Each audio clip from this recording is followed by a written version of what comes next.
Estamos de volta com o Campo Aberto aqui abordando esse tema importante, esse levantamento, né, de quais seriam os impactos econômicos e sociais do banimento dessa atividade, claro. E a gente recebe aqui o doutor Elvino Carvalho Mendonça. Doutor, quais seriam, de fato, os impactos disso? Mas vamos falar um pouquinho de números, né? Qual foi a metodologia usada por vocês? Vamos falar um pouquinho desses números. Cláudio, nós utilizamos estatística, tá certo? Dentro da economia, nós utilizamos a econometria, que são métodos estatísticos para medir quais são os reais impactos. Nós fizemos um estudo para 4 culturas: cultura do algodão, cultura da soja, cultura do arroz e cultura da cana-de-açúcar. Por que essas 4 culturas? Porque são culturas que dependem fundamentalmente da pulverização aérea. Não tem como você fazer pulverização, por exemplo, no canavial. Você vai produzir o amassamento, a produtividade vai ser impossível de ser feita, tá certo? Nós dividimos o trabalho em 2 partes. Primeiro, para mostrar como é importante os defensivos e depois para mostrar como é importante a pulverização aérea.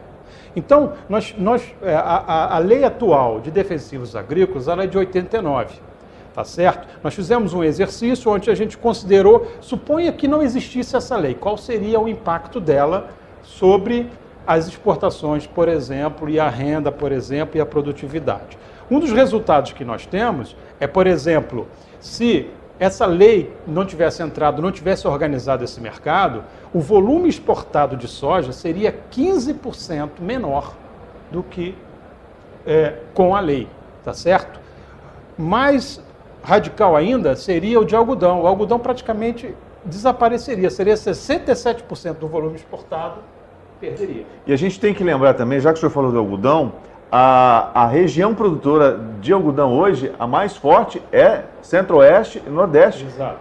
Pessoas, né, que dependem essencialmente dessa renda. Essencialmente dessa renda, exatamente. E aí nós fizemos depois, para ver essa parte de renda que você está falando, nós fizemos qual seria o impacto se eu banisse a pulverização de defensivos agrícolas.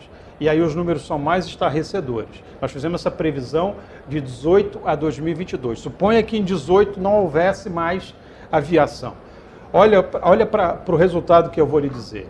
A soja, se fosse banido hoje, em 2018, você teria uma queda de 15 vezes a exportação se você tivesse mantido a aviação.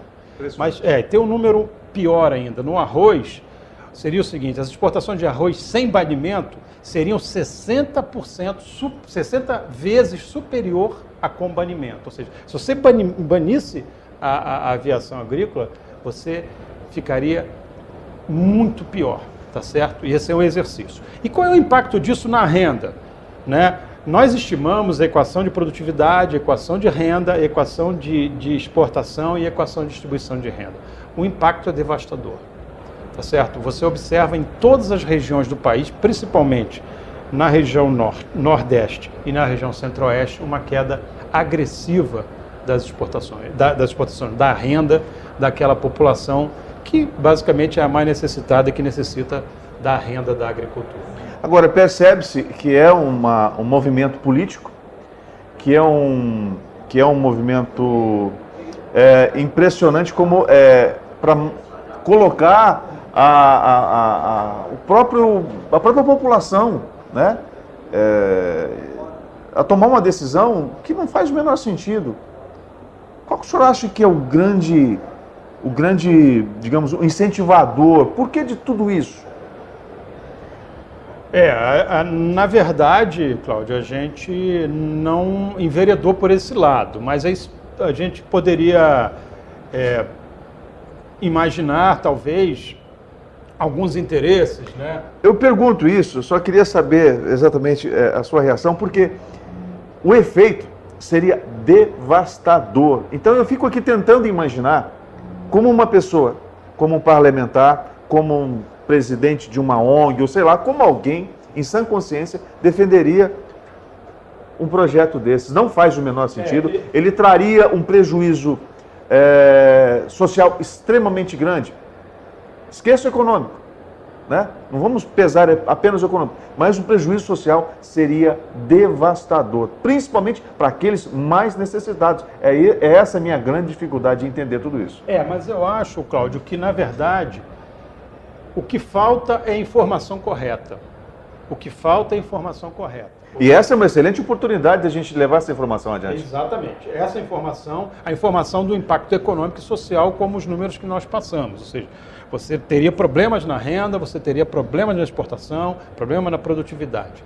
Mas nós precisamos vender essa informação de forma correta. O problema é que a informação não é vendida de forma correta. O problema é que as pessoas, de uma maneira geral, elas acham que o defensivo, que o agrotóxico, pelo próprio nome, ele já é agressivo por si só. Mas ele não é agressivo por si só, né?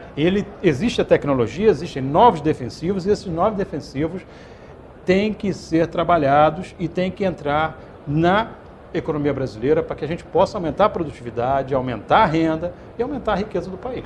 Tá certo. Bom, esse trabalho, né, esses dados, eles estarão disponíveis, acessíveis à população em algum portal? Esse é um trabalho que nós desenvolvemos, né, em conjunto com a Singenta e com as associações, com a Única e com a Abrapa, a ProSoja e a Abras.